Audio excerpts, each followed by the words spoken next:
situation, they wouldn't actually allow anyone else to come in, you know. So I was kind of flying solo for a while. Who am I here with? I'm Andre Alexander. Andre Alexander. Yeah. What brings you on the bus today? Actually, I got through donating plasma because that's how I get my money. Right now, I'm at a homeless shelter down south, and so I come up here twice a week to actually get money. That's how I make my money. Awesome, man. You said you're in a homeless shelter currently? Yeah, south. When did you make that transition from the street? I've been in that homeless shelter for about 2 months now. What has been your experience with the homeless shelter? Actually using it to actually transition, because I was in an apartment before that. It just so happened that a roommate of mine was on drugs real bad, and sure enough, I lost the apartment.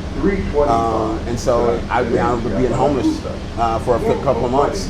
And then our camp got raided by the police. So you were camped up? Yeah, I finally got camped up. This is the second time around I got camped up. And the police came in and said that we all had to move out. And so they literally came in, they told us we had 2 days to get out. And Andre, what was your experience living in those camps? Oh, I mean, God. I mean, there's a lot of drug use, there's a lot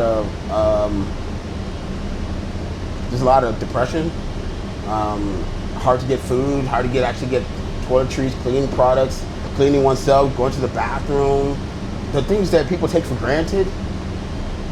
I mean, I realized being out there, I took a lot of things for granted, like a warm bed to sleep in at night, you know, away from the rats and roaches and stuff like that. I mean, just things that people just don't even understand.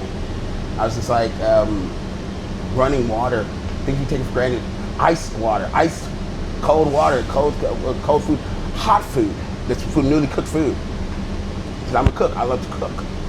And so being actually able to have a nice hot meal, you don't have those luxuries. Where are you from? I'm a true Austinite, born and bred right here in Austin. And Andre, how old are you, brother? I'm 48. 48 years old. And you've been in the homeless shelter for 2 months now. Yeah. What is going to be the next step from there? Next step from there, right now, is actually I just literally got all my documents. Like I got my birth certificate. They helped me get all those things, which is hard to do and everything else when you're out here homeless, because you need your documents in order to get a job. Because they won't let you get a job and everything else without those. So it kind of catch-22. So I'm utilizing these resources to help me get on my feet. So they actually literally let me stay there for a few months. So I still got about another month or two left in there. So I'm going to utilize that time and everything else to get my documents, save up money, and go ahead and get on my feet so I can sustain myself. That's awesome, man. And now that you got your documents and everything, so you're looking for a job. Right. What are you said you're a cook. No, I love to cook. What is your job skill? Actually, I've been business management, actually, retail management as well as restaurant management. Last 20 years, actually. 2 years with Family Dollar, 2 years with Dollar General, 10 years with Pizza Hut. And this is actual management. What do you like about management? Influencing people, influencing the business, actually growing business. I love actually influencing the business to where I'm watching it grow from being actually a small unit and everything else, and watching the money flow from actually a small amount of money that we were actually breaking in to actually increasing profit and sales. I love that. So you like seeing in real-time growth? Yeah, I do. Awesome, man. You got a really good smile, brother. Oh, thank you. Yes, sir. And Andre, what's your message to people out there that don't know what it's like being homeless? You know, the one thing about this is like to go out there, go and visit a homeless camp and encampment. You don't have to actually stay in one. Just go out there and visit them to see. You'll actually get a good insight and everything else. I wish I could show my boys that same thing. Go out. Even if you're not homeless and everything else, and you've never had that thought, go out there and visit one or two. See what it's about. See what it's like. Walk an hour in our shoes. Yeah, absolutely. Then you actually get a real idea of actually what they go through, rather than having this preconceived notion as to what's going on out there. Preconceived notion. And that preconceived notion is oftentimes why homeless people... You're right. Yeah, it affects the way you actually you see them. And so once you actually knock down that wall and everything else, you're able to actually go ahead and receive compassion and understanding. Everybody, you can't get the compassion without understanding. you can't get the compassion living in a bubble, That's right. right? Yeah. Right. Yeah. Now, if someone told me the other day, if you treat someone like an animal, that's how they'll act. Absolutely. And I've seen it firsthand where I've even been a victim of. I mean, I've been a perpetrator of that same thing. Where I thought you saw some homeless people before I went down there, and they would come into my store, and I immediately had this thought: they're in here to steal. They're in here to actually do bad things. They're in here to actually do drugs or do this, that, and that. And they may not have been, but that was my notion of what I thought. Man, you seem very articulate and very intelligent. Yeah. Do you have any sort of education? No, actually, beyond high school, no. I graduated high school, and that was it. But you graduated high school. Yeah, So that's a level of education. Yeah. Right? I graduated high school, Yes, sir. Yes, sir. Yeah. Because would you say it's fair to say you learn most of your information being out here, Yeah, definitely. talking to people? Definitely. I mean, just there's one thing that's different between book smarts and street smarts. So yeah, big time. And a lot of people have no idea. One day, I tell people it's like dog years. yeah. You feel me? Yeah, I out do. here, and it could even be more than that. I know. It could be like camel years. Yeah, which is the same. Shout thing. out the shirt. I love it. Yeah. When's the last time you had anybody talk to you like this? I haven't.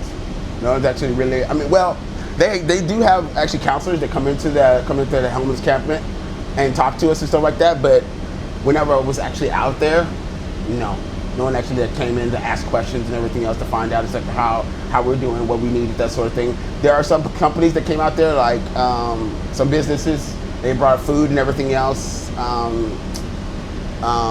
help out, bring us water, that sort of thing. But it's sporadic. And so you never know when they're coming or when they're not coming. We may be there, may not be there, because a lot of people that are in those encampments, they're trying to get out of there, because especially with the extreme weather, the heat, they're not going to stay in those camps because they're sweating and everything else, so they want to get on buses and everything else to go off. So by the time when people like myself go into those camps during the day, they might not be there because actually they're trying to find some place to get either from the cold, and when it's really cold, they're trying to find some place to warm, and then when it's hot, they're trying to find some place cold. And so they might not be in those encampments, so it's trying to find out exactly where they are. Andre, what's been at the top of your mind, man? The top of my mind is getting myself together. I was just like, before I got to this homeless shelter, man, I was dying. I was literally, I felt like I was dying out there, sweating, and the rainstorms and stuff like that, and being just subject to the elements out there. You're just out there on all of it. There's mosquitoes, the rain, the hot, the heat, all of it. You're susceptible to all of those things. You're being bombarded left and right, and you're just getting torn up. No wonder people out here and everything else have so many scars and wounds and everything else. It's not from drug use and everything else necessarily, but it's from literally the elements tearing them apart left and right, and not being having access the bugs. And not having access to medications and ointments and antibiotics in order to take care of those. Whenever they do get a bug bite, a mosquito bite, or a spider bite, they can't actually take care of it because they don't have access to those things, the ointments and antibiotics, in order to take care of those, so it doesn't continue to fester. I was like, I'm around a girl right now and everything that broke her arm, and she's having to live with that arm and everything broken as it is, because she has no way to actually get taken medically. No health care, nothing. No. And people don't understand what that lifestyle's like. Yeah, because again, you're walking around with all these wounds and everything else, and people have those preconceived notions, as I said before. And hospitals turn them away. Absolutely. Why do hospitals turn people away? Well, they're not necessarily there to turn them away. They're putting a Band-Aid on a problem that's there. They're quick to just go ahead and say, well, you don't have health insurance. Let me just set you right and everything else, put a little Band-Aid on it, and send you on your way. Trying to hurt and actually just get you sustained and everything else and push you on your way. And so. And you're married? No. Well, yeah, I was. It was years ago. I was like back in 2016. Was actually when he died. He died in 2016 after 9 years together. Man, I'm sorry to hear that, Andre. It's all right. It's all right. How have you been coping with that? At first, it was bad at first for the first 2 years. It was bad. It was really hard. It was really hard. And even now, it's like even now I still think about it at times. But again, it's day to day, and so I keep going on. Just keep going, keep moving. Life goes on, and I've got other things to live for. I've got 2 boys that also I live for. Awesome. Matter of fact, my eldest son, his birthday was just yesterday. Awesome, man. Andre, do you have a dream? No, those dreams died. Dreams? No. I used to dream. I used to have goals and those things. But, you know, life hits you hard, and as now I'm almost 50 now. I was born in the 70s, raised in the 80s, you know. And yeah, life is hard. Life is really, really hard. And it beats you up and everything else. The only thing you can do is just stand and get back up after each knockdown. And it looks like you have been. I have been, but I was just like, there were so many times I wanted to give up. Many times I wanted to give up. Why didn't you? Sometimes life won't let you give up. Not even actually you want to give up. It's like life won't let you give up. I like that. Life won't let you give up. Yes, sir. Yeah, that's real too. It's real. That's it's real. Like, I know, because sure enough, it's like literally, it's like I tried to commit suicide, and sure enough, each time I tried, it was always intervened. It was always, I should have been gone. Most other people would have been gone. But for some reason, I still made it. So I figured someone else told me this one thing. They said, you are still meant to touch someone's life. You're still meant to actually send a message to someone. That's the reason why you can't go. Your life and everything, you're still meant to touch someone's life and everything else. And until that mission is complete, you cannot go. You can't go anywhere. No matter what you do, you're still meant to do something. You don't know what it is, but there's something you're meant to do. And until that's completed, you're not going anywhere. You're not going anywhere. Do you have any major connections in your life? I did. My grandmother passed away last year. I mean, again, I've had a lot of loss. I have siblings that are here, but I don't talk with them. If they see this video, what's your message to them? My message to them is, I'm the eldest of 4, and I know I've made mistakes in life, and I haven't been as close to the family as I should have been. But I'm trying, and if I could actually get us all together again, that's what I would want. Because we haven't seen each other in years. So if y'all see this, know that I'm actually wanting to get in touch with y'all, you know, to maybe rekindle something. I know we had our falling down or whatever, but I would have really loved us to get back together. And it hurts me that we fell apart. Andre, do you have an email they can reach you at? Yeah, my email is well, they know me on Facebook. They got me on Facebook. My email is Andre Alexander, my name, 456@gmail.com. Can you spell it for us? Yeah, it's AndreAlexander 456@gmail.com. Awesome, man. And if someone around the world wanted to connect to you, Andre, could they email you? Of course. Are you looking for more connections? Of course, always. Awesome, Cause that's how I wanted to actually doing these connections with these people that are homeless. I'm still doing that now. It's just like, cause I feel like that's what I've been trying to do, is the message to everyone out there. Is I did with St. Vincent de Paul, which is the church that I actually go to on Saturdays. Their thrift store. I did a video with them for their promotional video, to help them get more donations at that church, because they are helping out hundreds of people every Saturday, about 350. That church people. over there? Yeah, on Breaker and Lamar. It's called St. Vincent de Paul. I need to check that out. Yeah, it does. And they help out so many people. Every Saturday, what time? Every Saturday from 7 a.m. to 11. Yes, sir. Andre, if you had a message, brother, that the world would hear at the same time, what would it be?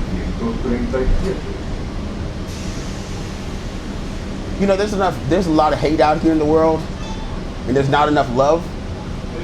And love actually seems to trump everything else. If we had more of that in this world, more of the love and everything for our fellow man is what it is. If we had more love for our fellow man than all this animosity, there would be so much of a better place. So much more of a better place. I think it would improve our lives 1,000-fold. 1,000-fold. 1,000-fold. I think that's what I'm going to name the video. God bless you. And thank you for tuning in here, Andre. And we're going to pray for your journey. Is it okay if we do a follow-up interview? Absolutely. Yeah. Awesome, man. I'll make sure to email you, brother. All right. God bless you. God bless you.